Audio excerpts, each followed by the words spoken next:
The Miami Dolphins have one of the most notorious home field advantages in all of football.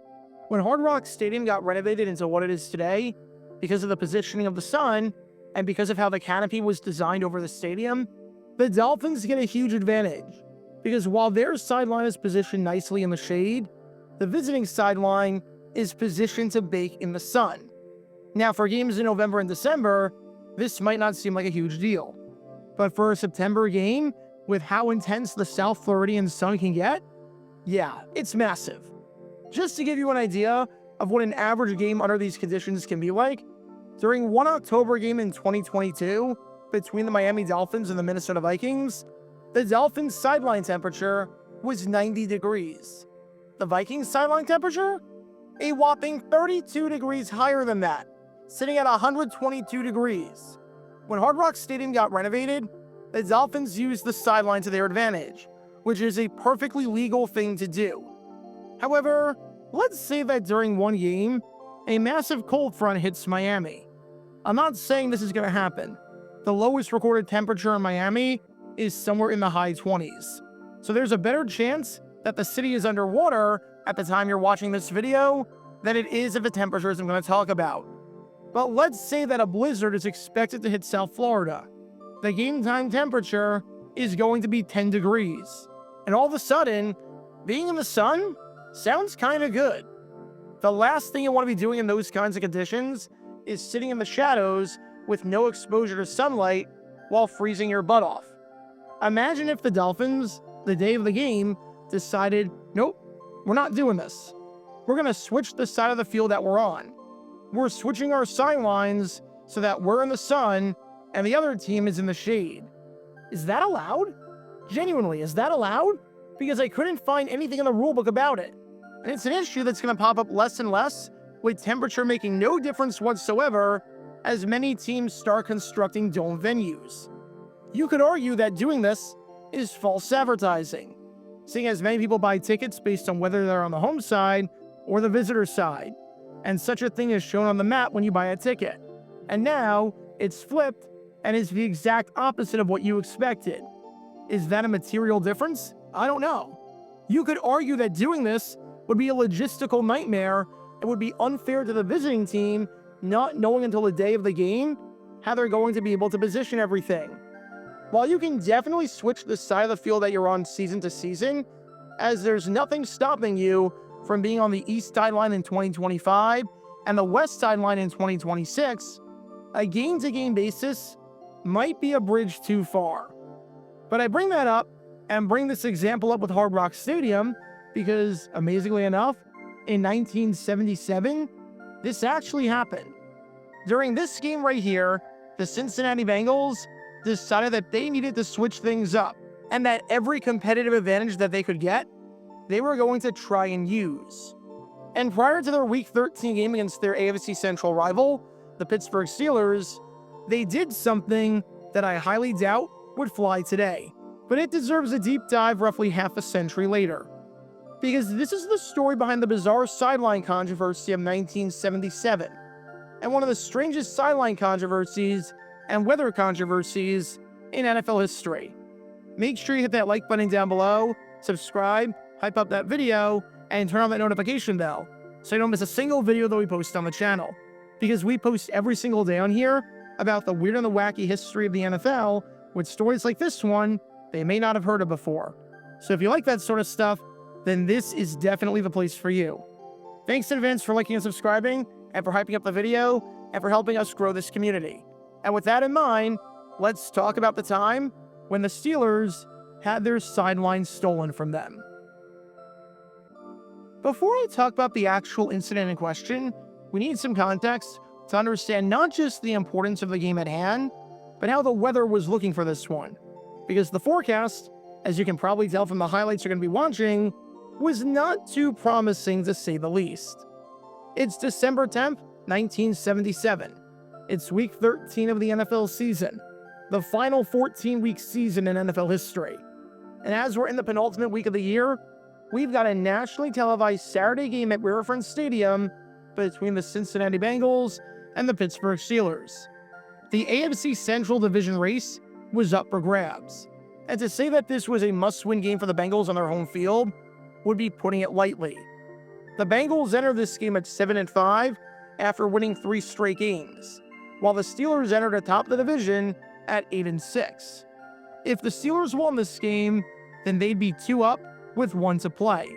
And not only would Cincinnati's chances at winning the division be gone, but their chances at making the playoffs would also be gone, as only 4 teams in each conference made the playoffs, and Baltimore, Miami, Denver, and Oakland each had 9 wins, with the maximum number of wins Cincinnati could have being 8.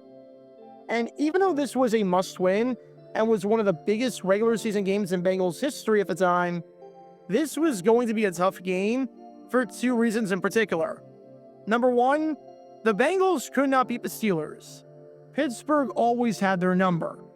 When the 2 teams met back at Week 5 on Monday Night Football, the Steelers won the game by a final score of 20-14. This gave the Steelers their 6th straight win against the Bengals, as Pittsburgh swept the season series in 1976 and 1975. In fact, the last time the Steelers lost to the Bengals was more than 3 years ago. Cincinnati was a solid team throughout the mid-70s, but Pittsburgh was, well, Pittsburgh. They were the vaunted team of the decade, and it seemed as if very few teams could beat them. And if any team could beat them, it sure as heck wasn't Cincinnati. But the second reason why this game right here was going to be tough, the weather was going to be absolutely brutal, and the field conditions were not going to help. By the time the game kicked off, it was 0 degrees. Under the old wind chill formula used back in 1977, it was a wind chill of -17. This wasn't going to be the coldest game in Bengals history based on the wind chill, as we saw what happened a few years later in the infamous Freezer Bowl against the San Diego Chargers during the 1981 AFC Championship. But it was still really freaking cold. And if you think the field might be in decent condition despite the weather, think again, because the slush from the combination of rain and snow was about to make this field the equivalent of hell on earth to play on. It was almost like playing on an ice rink. Said Carl Buck, one of the men working on the field, we had all that slush on top of the tarp, and the slush after the rain lay there. Eventually, all of that water, there were 3-inch deep pools in some spots, seeped through the seams. We had ice dams all around the field. You could probably tell that the field sucked, and that playing in these conditions was not going to be easy. And it's not as if warmth was coming on the sidelines from any gas heaters.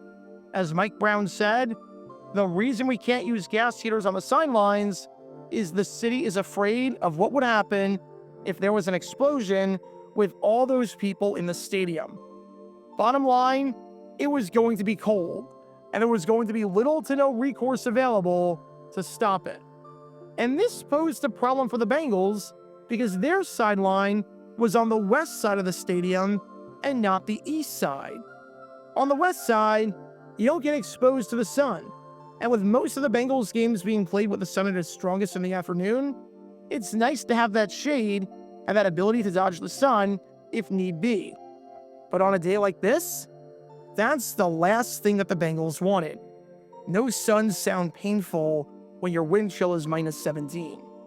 So the Bengals decided on the day of the game, recognizing what the field was like and just how much of a mess this game would likely be because of everything I mentioned, to take their operations and push them somewhere else. Because for this game, and for this game only, the Bengals would be on the east side. Fans who are used to sitting on the west side and seeing their hometown Bengals would now be seeing the activities of the visiting Steelers. Any Steeler fan who bought tickets on the west side, thinking that they'd be next to their favorite players, were in for a surprise when they were next to the Bengals. The purpose of this was obvious. We want the sun. We want that psychological advantage. We don't want to be freezing, and any chance we can get to feel a little bit warmer in -17 wind chill, we're going to take it. Head coach Bill Johnson, in explaining the move afterwards to switch sidelines for this game for the first time ever, said on this, if there was any sunshine, we wanted it. it was a few degrees warmer to our advantage. Which raises the obvious question. Did the move work? Did the move to switch from the west side to the east side pay off? That answer was a resounding yes. Because when the final gun went off, the Bengals, in front of a national television audience, kept their season alive and kept their division hopes alive, as they took it by a final score of 17-10. The temperature got colder as the game went on, seeing as we were near the winter solstice. And when the temperature got colder, the Bengals really capitalized by having the sun in their favor, as they outscored the Steelers 10-0 in the second half. The Bengals forced 5 turnovers, including 4 fumbles, and wide receiver Billy Brooks, the team's first-round pick in 1976, who had just 191 yards receiving all of his rookie season, nearly equaled that in this one, picking up 166 yards and being more than half of Cincinnati's passing offense on this day. Combine that with the fact that the Steelers committed a whopping 11 penalties, playing a super undisciplined brand of football, and it was no surprise based on the stats that the Bengals won the game. Having the sun on their side definitely helped though, and the Bengals admitted as much after the game. Instead of the stadium being a disadvantage on this day, their last-minute maneuver made Riverfront Stadium an advantage. But was the move legal? I genuinely don't know, but the Steelers were ticked off about it. In 1981, 4 years after the game, Hall of Fame defensive tackle Joe Green, upset about something that the Bengals did during pregame warmups in that game, brought up that 1977 game as a Bush League move. Now the Bengals play dirty, and how the Bengals switched their sideline at the last minute so that they could be in the sun. Even though the Steelers had won an additional 2 rings since that 1977 game, Green still wasn't letting that moment go or that game go. Even though in 1977, the Steelers still ended up winning the division and the Bengals still ended up missing the playoffs. So this wasn't some controversy that the Steelers said was a non-controversy and a complete non-story. The Steelers were livid about this and held a grudge about this all these years later, and it remained one of the weirdest moments in the history of this rivalry. There have been a lot of intense and bizarre moments in the long and storied history of that Steelers-Bengals rivalry. But the sun being involved and being, pun completely intended, the star of the show, this has to be one of the weirdest. So next time you buy tickets to a sporting event, just know that if the weather forecast looks off, the teams could change the sidelines, theoretically, if what we saw in 1977 is anything to go off of. Because on this December day in 1977, in order to beat the Steelers, the Bengals had to change their stripes in more ways than one. Check out our live streaming schedule for the next few days. We're live every single day on this channel, whether we're covering a sporting event or playing GeoGuessr or just taking your requests. So make sure you like and subscribe and turn on the notification bell so you don't miss a single time that we go live and so that you can join this community. Also, thanks to all our members and our Patreon supporters who get exclusive perks like their name at the end of each video, members-only Q&A streams, and cool emojis to use on videos and during streams. See how you can join this community and become a member or a Patreon member by clicking the link in the description below.